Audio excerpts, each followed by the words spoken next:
విజయనగరం ప్రజల సమస్యలను వేగవంతంగా పరిష్కరించడమే ప్రభుత్వ ప్రధాన లక్ష్యమని జిల్లా కలెక్టర్ ఎస్ రామసుందర్ రెడ్డి పేర్కొన్నారు. సోమవారం కలెక్టరేట్ ఆడిటోరియంలో నిర్వహించిన ప్రజా సమస్యల పరిష్కార వేదిక పీజీఆర్ఎస్ మరియు రెవెన్యూ క్లినిక్ కార్యక్రమాలకు జిల్లా నలుమూలల నుంచి వచ్చిన ప్రజలు తమ సమస్యలపై వినతి పత్రాలు అధికారులకు సమర్పించారు.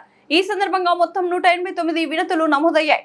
వాటిలో అత్యధికంగా 78 వినతులు రెవెన్యూ శాఖకు సంబంధించినవే కావడం విశేషం. ప్రజలకు న్యాయం జరిగేలా ప్రతి వినతిని నిర్దిష్ట కాల పరిమితిలో పరిష్కరించాలని, పెండింగ్ లో ఉన్న అర్జీలను ప్రాధాన్యతతో పరిశీలించి వెంటనే డిస్పోజ్ చేయాలని జిల్లా అధికారులకు జిల్లా కలెక్టర్లు ఎస్ రామసుందర్ రెడ్డి ఆదేశించారు. ప్రజా వినతులపై స్పందన వేగవంతమైతేనే ప్రజలలో ప్రభుత్వంపై విశ్వాసం మరింత బలపడుతుందని జిల్లా కలెక్టర్ పేర్కొన్నారు. భూ సర్వే సమస్యలపై ప్రత్యేక దృష్టి, భూ వివాదాల సర్వే సమస్యలో రెవెన్యూ సంబంధిత అంశాలపై ప్రజలు ఎక్కువగా ఫిర్యాదులు చేస్తున్న నేపథ్యంలో సంబంధిత అధికారులు క్షేత్రస్థాయిలో చర్యలు చేపట్టి సమస్యలను త్వరితగతిగా పరిష్కరించాలని రెవెన్యూ అధికారులను కలెక్టర్ ఆదేశించారు.